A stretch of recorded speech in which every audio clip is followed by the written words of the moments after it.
Bienvenue dans le bureau des curieuses aventures. Je crois déceler chez vous, chers amis, une certaine affinité pour les mystères, un goût indéniable pour l'aventure. Ici, au bureau, nous partageons aussi la même curiosité, celle de métiers qui nous ont toujours fait rêver, et également la rencontre avec d'autres passionnés. C'est pourquoi, aujourd'hui, nous vous invitons à venir explorer le monde avec nous, pour qu'ensemble, nous partions à la découverte de ce qu'il a de plus surprenant à nous offrir. Est-ce que vous êtes prêts ? Alors c'est parti pour une nouvelle curieuse aventure.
Bonjour Lauriane. Bonjour. Merci de recevoir les curieuses aventures aujourd'hui.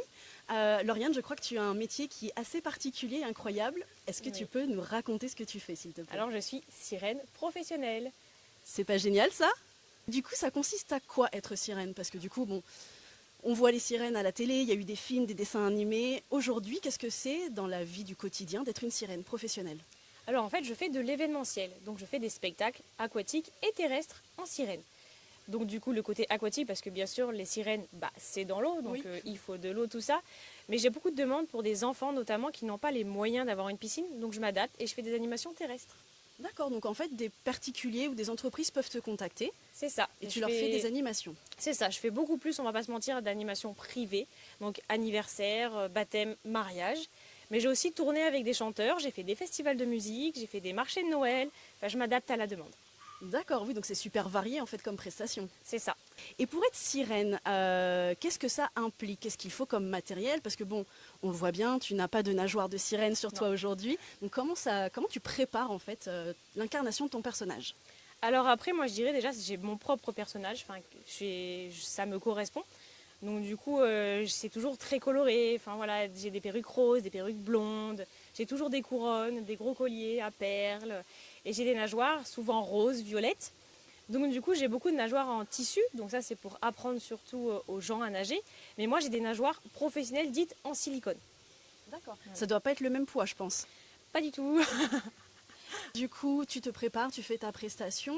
Mais je pense, et nos téléspectateurs vont aussi se poser la question, comment on fait pour s'entraîner en fait à devenir sirène ? C'est pas du jour au lendemain, comme ça on dit allez, j'enfile une nageoire, je plonge. C'est pas du jour au lendemain et malheureusement beaucoup pensent que c'est du jour au lendemain alors que pas du tout. Moi ça fait 12 ans du coup que je pratique le mermaiding. Donc le mermaiding c'est la mode de la sirène, donc voilà. Et en fait du coup déjà le corps se travaille mine de rien, il faut avoir un bon cardio. On fait de l'apnée, mais l'apnée ça se travaille pas tout seul, donc en piscine municipale on peut prendre des cours, des choses comme ça, mais jamais tout seul parce que c'est très dangereux. Donc voilà, le cardio, l'apnée, après ça fait travailler tout le corps. Dans nos costumes, on a des monopalmes. Certains s'entraînent juste avec les monopalmes ou les palmes. Mais moi, je m'entraîne toujours avec le costume parce que c'est le côté plutôt féerique. Mais du coup, voilà, ça se travaille, ça s'apprend parce qu'il y a une certaine ondulation à avoir. On nage pas n'importe comment. Et vu que les costumes sont souvent lourds, il faut savoir doser son poids. Surtout que moi, personnellement, je rajoute des poids pour pouvoir couler en prestation parce que si on flotte, une sirène qui flotte, Oui, voilà, c'est pas très intéressant. c'est moins féerique. C'est ça. Donc en fait, il faut savoir doser. C'est avec l'expérience. Au début, je vais pas mentir, j'étais une très mauvaise sirène. Je tenais deux secondes sous l'eau, la nageoire, je flottais. Maintenant, je tiens beaucoup plus longtemps sous l'eau. Je pourrais pas dire mon temps en apnée parce que l'apnée statique et l'apnée dynamique est très différent. Et bien sûr, quand je fais des prestations de 3 à 4 heures, je vais pas vider tout mon air d'un coup. Donc je reste 30 secondes, je replonge, 30 secondes, je replonge. Parce que sinon, voilà. Mais tout se travaille. D'accord. Et du coup, donc tu parles de la piscine. On peut s'entraîner en piscine. Du coup, je pense qu'il faut peut-être demander l'accord du lieu avant tout. C'est ça. Alors moi, du coup, mon nom qui est la sirène auvergnate, parce que je suis la première sirène auvergnate et professionnelle. Ouh. En On a une Auvergne, guest, hein, les gars. voilà. Mais en Auvergne, malheureusement, les piscines, elles veulent pas. Ah bon? Donc voilà, j'ai trouvé que 2 piscines pour m'entraîner aux alentours de Clermont-Ferrand. Du coup, je suis allée même voir très très loin. Et en fait, ils veulent pas parce que c'est pas hygiénique, ça prend beaucoup de place et ça peut être dangereux. Donc les gens ne veulent pas. Donc je donnerai pas le nom de mes piscines parce que malheureusement, j'ai donné le nom une fois de mes piscines dans les journaux et du coup, on m'a fermé l'accès, donc je ne donnerai pas le nom. D'accord. Donc, Mais c'est mieux du coup en piscine privée parce que là, on fait ce qu'on veut. Mais malheureusement, on est tout seul pour travailler l'apnée, donc c'est très difficile, je le déconseille. Mais sinon, je conseille surtout de prendre des cours d'apnée, des cours, enfin voilà, même en bouteille, tout ça. Comme ça, on pratique et à côté, on peut s'entraîner au mermaiding où on veut. Mais voilà, piscine municipale, c'est très compliqué aujourd'hui. d'accord. Donc ne vous entraînez pas seul, surtout si vous êtes débutant. D'accord. Et quels sont les risques principaux? Qu'est-ce qu'on peut prévenir pour éviter les drames ou les accidents? Alors, j'ai plusieurs points. Je vais déjà surtout dire pas tout seul, évidemment. Deuxième, on n'achète pas de la contrefaçon en costume, parce qu'il y en a beaucoup qui le font, on va pas se mentir, sur des sites de basse qualité. Sauf qu'avec, il faut à tout prix une monopalme, parce qu'un costume en tissu tout seul, on ne peut pas nager.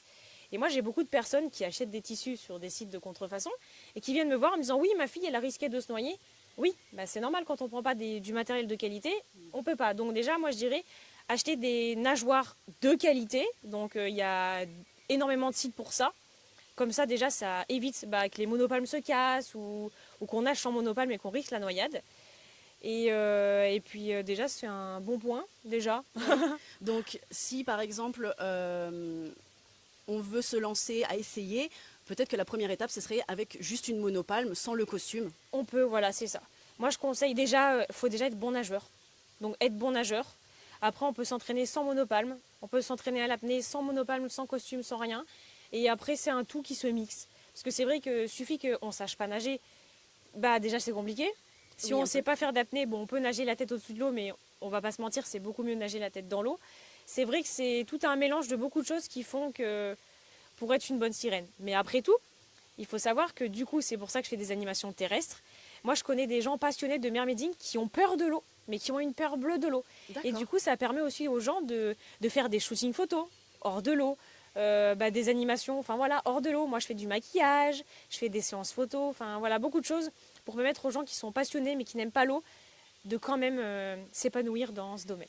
D'accord, ça c'est des informations super importantes. Tu parlais de mermaiding, est-ce que tu peux nous parler un peu de ce mouvement, en quoi ça consiste? Est-ce que c'est local? Est-ce qu'il y en a partout? Alors en France, ça se développe de plus en plus, mais pas autant que dans d'autres pays, on va pas se mentir, ici c'est quand même très compliqué. Par exemple aux États-Unis, là il y a des sirènes partout, dans les aquariums, enfin voilà, même en Chine, au Japon, il y en a partout. En France, c'est compliqué, donc il y a notamment Claire la sirène qui travaille à l'aquarium à Paris, qui est elle une des premières sirènes françaises et vraiment je vous conseille d'aller la voir. Même sur YouTube, partout, elle fait des vidéos, c'est extraordinaire. Et après, il y en a beaucoup, donc des professionnels, on n'est pas énormément, parce que voilà, il y a des années d'expérience. Qui travaillent en aquarium, il n'y en a pas beaucoup, parce que c'est pareil, les aquariums en France, ils sont pas d'accord. Niveau hygiène par rapport aux animaux, faut être, quand on plonge, faut des plongeurs. Oui. Donc voilà, après en France, maintenant ça se développe, c'est devenu une mode. Donc maintenant on trouve tout, on trouve des vêtements, des bijoux, des sacs. Vraiment ça se développe énormément. Mais après les nageoires c'est pas tant connu que ça, du coup ça commence. Et c'est pour ça que là il faut faire de la prévention. Parce que tout ce qui est mode, effectivement, on se jette dedans sans vraiment savoir ce que c'est. Et c'est là où ça peut être dangereux. D'accord. Et du coup, par curiosité, parce qu'on est un petit peu aussi là pour ça, combien peut coûter un équipement comme ça de sirène, déjà en partant de la nageoire? Ça, c'est tout de suite moins drôle. Donc, les nageoires pour débutants, parce que ce qu'il faut savoir, c'est que moi, je fais de la location-vente aussi de nageoires pour permettre aux gens, justement, de les avoir pour des shootings photos ou d'acheter sans acheter de la mauvaise qualité. Du coup, une nageoire pour débutants, je dirais une bonne nageoire, parce qu'il y a des bons sites qui font, des fois en réduction, on peut les avoir à 30 € jusqu'à 200 pour une nageoire basique en tissu pour débutants, je parle. Mais les costumes professionnels silicone, comme celle que j'ai par exemple, moi je me les suis fait faire à Mermaid Aquata, donc c'est maintenant devenue une très bonne copine, c'est une créatrice de nageoires sur Toulouse. Et du coup mon dernier costume, ça fait 6 ans que je l'ai maintenant, c'est 4 600 €. Voilà. Donc c'est un budget. C'est ça. Mais c'est du sur-mesure. Je l'ai dessiné à la main. Enfin, elle a vraiment fait ce que j'ai imaginé. Et après, bah, effectivement, c'est du sur-mesure, donc très cher. Et puis le silicone, tout ça, donc très cher. Gros budget. Et du coup, le silicone, c'est transparent. Donc après, elle inclut de la couleur dedans par rapport à ce que tu as choisi comme coloris. Alors ça, je sais pas. Ça, je pourrais pas le dire. C'est son secret, du coup. Voilà. Peut-être que j'irai l'interviewer. Bah peut-être, pourquoi pas. Peut-être que ça lui ferait énormément plaisir. Mais du coup, ça, je pourrais pas vous le dire. Parce que, procédure fabrication, je ne sais pas faire. Même si j'ai appris... moi, j'utilise pas forcément du silicone de bonne qualité parce que c'est pour moi. Donc voilà, utilisation personnelle. Mais ça, je pourrais pas le dire si c'est transparent ou quoi. Après, elle, je sais qu'elle fait des gants transparents et elle ajoute des paillettes. Donc après, pourquoi pas, peut-être, je ne sais pas.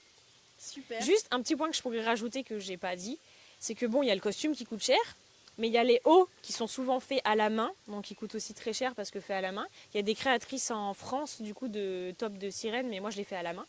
J'ai les couronnes, là j'ai des couronnes différentes, c'est la dernière que j'ai eue, qui sont souvent faites à la main ou achetées, mais c'est entre 150 et 200 €, voire même plus. Donc après, bon, il y a les perruques pour ceux qui en mettent. Enfin, moi, quand je vais hors de l'eau, j'ai cette perruque-là, mais quand je vais dans l'eau, j'en ai une autre. Donc, enfin, tout peut aller très cher. Voilà. Oui, c'est un budget, mais après, voilà, c'est un rêve aussi. Exactement. En parlant de rêve, comment t'es venue cette idée? Quel est le jour où tu t'es dit oh, mais si je devenais sirène professionnelle? Alors là, ton c'est parcours. une grande histoire. Parce que en fait, depuis que je suis toute petite, je faisais la sirène en fait. Je mettais un brassard dégonflé au bout de mes chevilles et je nageais en sirène. Déjà dans les piscines de mes grands-parents parce que j'ai eu la chance de grandir avec une piscine. Et ensuite, en fait, j'ai grandi avec... Ah, tes souhaits. Pardon, on va la refaire. Il n'y a pas de souci. Moi, je suis dans les métiers du spectacle. Donc, déjà, depuis que je suis toute petite, je baigne dans les carnavals, dans les défilés, dans les choses comme ça. Donc, j'ai toujours aimé me déguiser, me costumer. Chez mes parents, je prenais tout ce que je trouvais pour faire des costumes, des boîtes de CD, je faisais vraiment n'importe quoi. Et en fait, moi, j'ai eu un bac pro métier de la mode donc, et un DTMS, donc c'est un diplôme des techniciens des métiers du spectacle. Je suis costumière habilleuse. Et en fait, un jour, tout à fait par hasard, en surfant sur Internet, parce que je faisais du cosplay aussi avant, j'ai fait les princesses Disney, je fais du médiéval, enfin, je fais tout un tas de choses. Mais du coup, en fait, en surfant un jour par hasard sur Internet, je suis tombée sur une créatrice toulousaine, du coup, Mermaid Aquata, qui est devenue ma grande copine. J'ai acheté ma première nageoire. Ça fait 12 ans que je fais du mermaiding, donc ça va faire 12 ans. Donc là, c'était en tissu. Enfin, vraiment, c'était ma première nageoire, donc le premier test, tout ça. La qualité de ma première nageoire est totalement différente à celle que j'ai aujourd'hui. Mais du coup, j'ai acheté ma première nageoire et en fait, tout s'est enchaîné. C'est parce que j'ai toujours voulu faire un métier où je suis reconnue, enfin un métier atypique, quelque chose qui casse les codes, parce que c'est vrai que moi, j'avais un style alternatif. J'ai toujours eu les cheveux arc-en-ciel, je m'habillais en galaxie, je faisais du Lolita, du gothique. Et je voulais être reconnue dans quelque chose.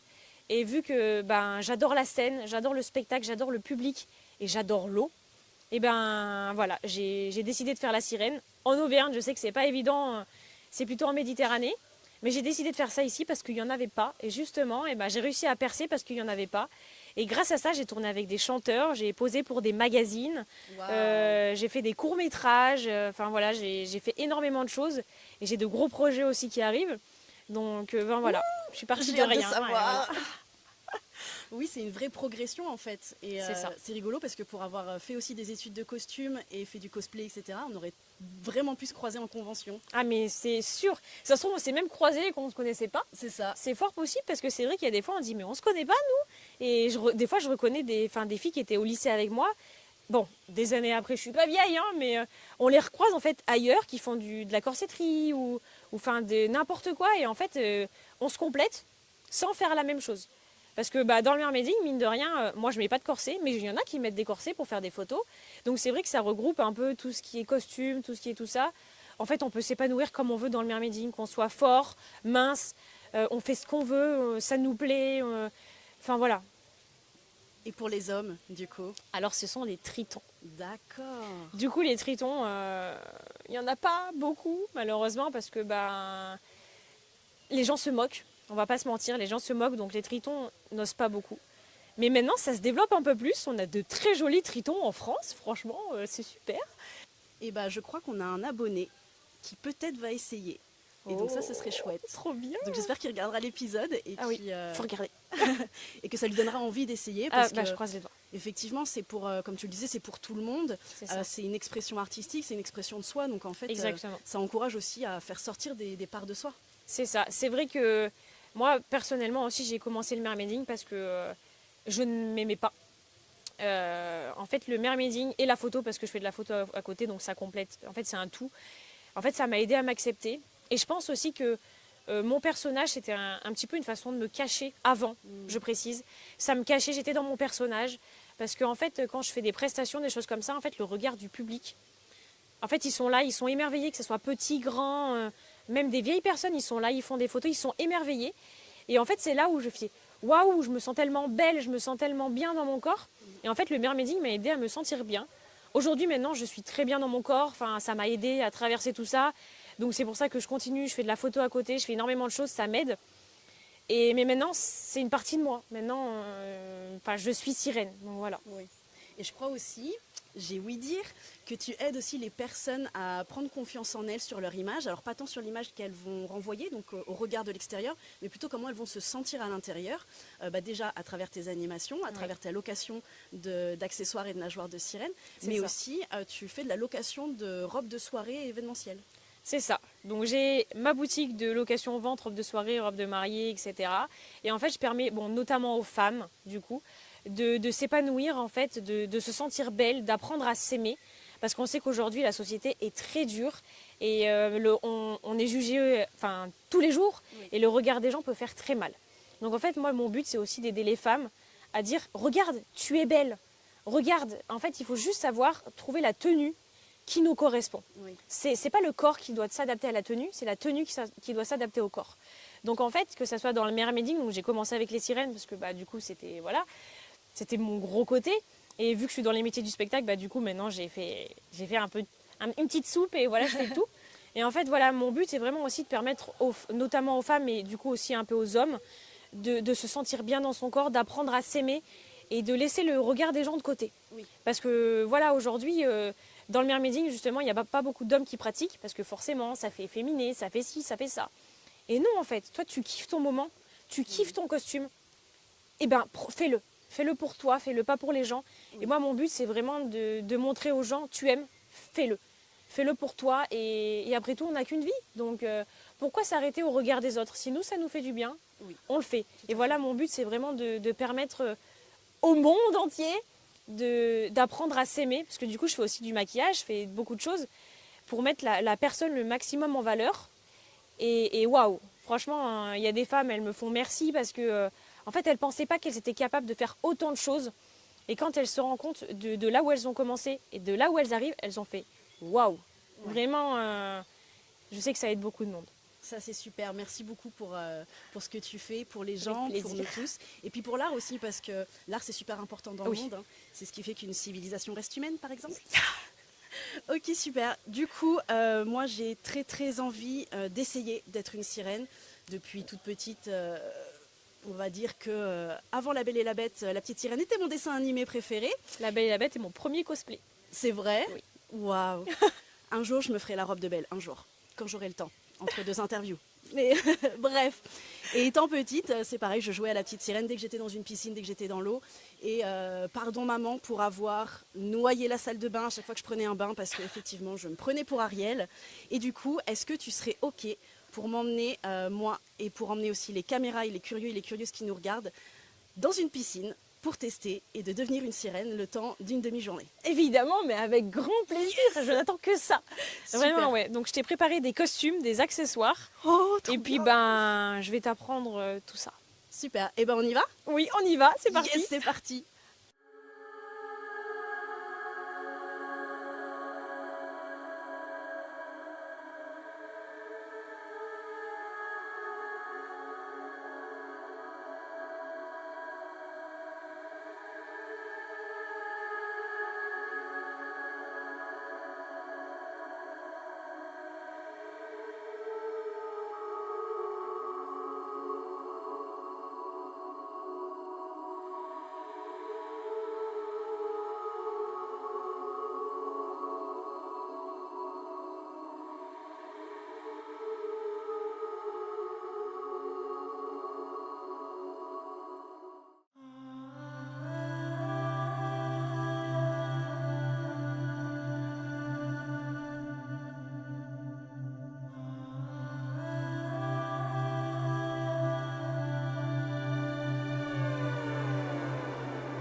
Là, on voit que pour plonger, déjà, c'est toute une technique. Est-ce que tu peux nous dire quel est le meilleur moyen pour réussir à aller sous l'eau avec la nageoire, qui quand même a tendance à pas mal rester à la surface? Alors il y a le plongeon canard, ça s'appelle comme ça. En fait, on plonge un peu comme un canard, la tête la première et les jambes à plat, on va dire. Je sais pas trop comment expliquer, mais voilà, c'est le plongeon canard. D'accord. Et c'est le moyen le plus facile pour aller le plus profond possible, en fait. Ok. Et après, pour réussir à nager, donc du coup, on ondule. Oui, c'est ça. Et ce que tu m'as expliqué, c'est qu'il faut mettre les 2 mains en avant pour initier cette ondulation, pour que le corps suive et puisse nous permettre d'avancer. C'est ça, on tend les bras bien droits au-dessus de la tête, on se tient, on pose l'une des mains, les mains l'une sur l'autre, et voilà, ça suit notre ondulation. Après, moi, je le fais sans les mains, parce que j'ai l'habitude et ma nageoire a beaucoup plus de propulsion, mais pour apprendre, c'est très bien d'apprendre comme ça. Ok, super. Merci pour ces conseils. On va faire quelques longueurs, on va voir comment ça se passe. Et puis après, tu m'as parlé aussi qu'on allait faire des pauses sous l'eau. Oui, Est-ce je vais que tu t'apprendre peux- à poser sous l'eau. Oui. Eh ben ça c'est super. Pour ça on va changer de bassin parce que du coup ici c'est trop profond Oui. et du coup je n'arrive pas à aller sous l'eau, à descendre tout droit. C'est une sacrée technique. Toi comment tu fais pour descendre tout droit? Alors moi, j'ai des poids qui sont scotchés à mes jambes, déjà, la petite Ok. technique. D'accord. Et ensuite, c'est l'habitude. On va dire, il y a des techniques qu'on prend au fur et à mesure du temps. Moi, ça fait quand même 12 ans que je fais du mermaiding, donc du coup, c'est pour ça que j'ai appris quelques techniques qui m'aident à avancer et à aller profond sous l'eau. Après, ce qu'il faut faire attention, c'est l'apnée et la pression de l'eau. Ça peut faire siffler les oreilles, faire mal au nez. Oui. Donc, il faut faire attention, il ne faut pas aller très profond quand on n'a pas l'habitude. Oui, je suis allée un petit peu trop profondément et du coup j'ai un peu mal aux oreilles. On va attendre que ça passe un peu et on va replonger. Et ensuite on va changer de bassin pour que tu puisses me montrer ces fameuses pauses. À tout de suite. À tout de suite.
Alors nous sommes de retour à côté d'une magnifique cascade qu'on vous verrez dans les images de toute façon.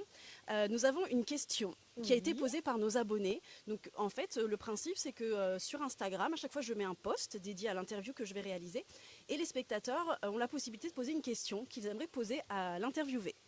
Et donc, nous avons reçu plusieurs questions en anonyme et sur le post. Et donc, on a fait une sélection, un tirage au sort. Et la question est la suivante. Est-ce que toi, tu as déjà, en tant que sirène professionnelle, nagé dans un aquarium parmi des poissons? Et si oui, comment ça s'est passé? Oui. Alors oui, c'était trop génial. C'était en Belgique. C'est au Taudis, ça s'appelle comme ça, il me semble, si je dis pas de bêtises. Et en fait, c'est un aquarium pour sirènes. Après, c'est pas vraiment aquarium en prestation, mais en fait, c'est quand même un aquarium pour sirènes. Donc, on nage au milieu des poissons. Sous l'eau, il y a une voiture abandonnée, il y a un tunnel, il y a un bar. D'ailleurs, il y a une histoire qu'il faut que je vous raconte par rapport à ça. Ouh, du détail croustillant. Très croustillante. Mais oui, voilà. Et franchement, c'est super.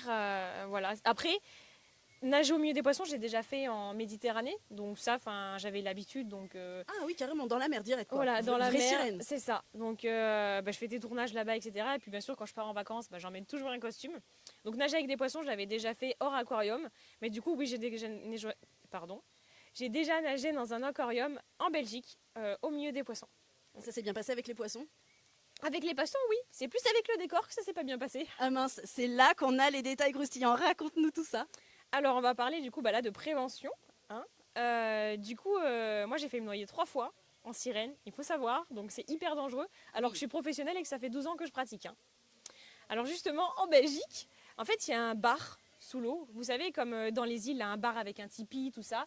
Il y a les tireuses à bière, tout ça. Et moi, j'ai vu mes copines, en fait, nager dans... En fait, c'est la première chose où je suis allée dans cet aquarium. Parce que tout le monde nageait dans ce bar et j'ai fait « Waouh !»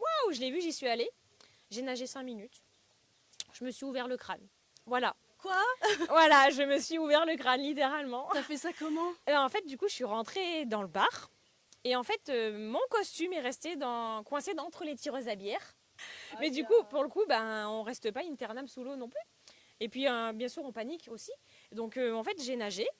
Mon costume s'est coincé dans les tireuses à bière. Et puis, en fait, il y avait le plafond du coup du tipi, là. Et il y avait une ouverture. Donc, je me rappelle pas trop parce que voilà. Oui, mais du coup, j'ai réussi à me débloquer et en fait, j'ai remonté tout droit. Et en fait, je me suis pris le plafond du tipi et en fait, je me suis ouvert le crâne. Donc, tout de suite, j'ai eu mal, un peu assommé, etc. Et en fait, j'ai vu une main qui m'a tendu... Enfin, quelqu'un m'a tendu une main dans l'eau et en fait, je l'ai attrapée. Mais cette personne ne savait pas que je m'étais cognée. Donc, en fait, ça s'est super bien tombé. Donc, elle m'a tiré de l'eau. Et c'était un garçon. Et en fait, je suis remontée et du coup, j'ai touché mon crâne. Et je regarde ma main plein de sang. Et du coup, la fille qui était à côté de moi, Aline, elle s'appelle.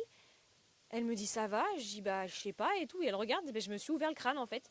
Et du coup, en fait, elle m'a amenée comme elle a pu en fait vers la sécurité. On m'a sorti de l'eau et j'ai dû aller à l'hôpital, 3 points de suture, etc.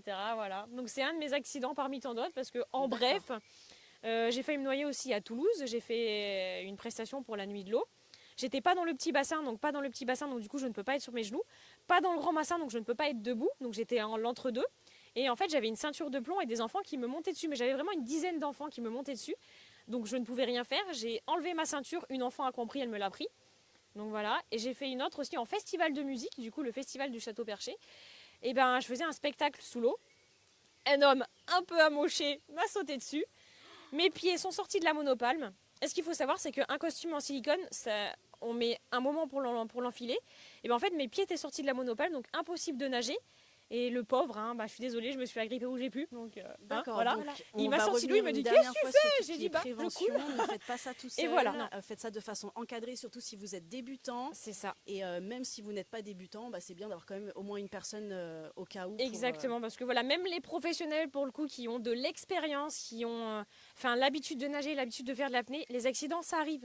Et malheureusement, on est à l'abri de rien. C'est comme une voiture, on a le permis, on sait conduire. Mais un accident, ça arrive. Et le mermaiding, ça arrive, sauf que on peut risquer la noyade. Et donc, c'est ce qui complique la chose. Voilà. C'est un vrai risque. Ou alors, vous faites que des prestations en terrestre. C'est ça. Ou alors qu'un tuba, mais voilà. C'est moins poétique, non. Mais si ça peut sauver des vies, on prend le saut quand même. C'est ça. Super. En tout cas, Lauriane, je te remercie beaucoup pour tous ces moments. J'espère que cet épisode vous aura plu. Je mettrai en description toutes les informations que tu nous as données, les liens vers tes réseaux. J'espère aussi que tu pourras nous envoyer quelques photos que je pourrais mettre dans la vidéo. Avec plaisir. Et puis bonne continuation à toi. J'espère te voir partout en Auvergne et en France. Et puis si vous voulez réserver une prestation avec Lauriane, si vous voulez louer un costume ou quoi que ce soit, et du coup n'hésitez pas à la contacter. C'est ça. Je m'adapte aux événements. Je peux organiser des shootings photos, des événements à la demande, de la nage ou pas. Donc vraiment, contactez-moi pour quoi que ce soit. Je suis là. Au revoir Lauriane. À Au bientôt. revoir, à bientôt.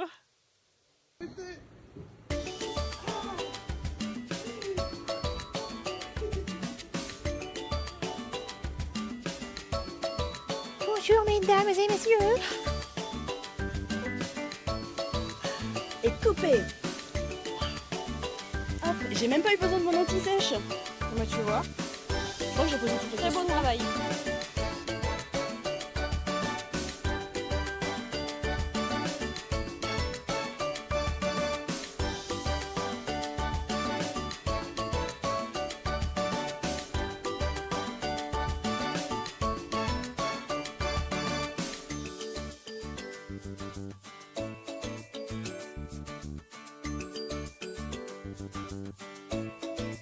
C'est dans la boîte, Jean-Jacques.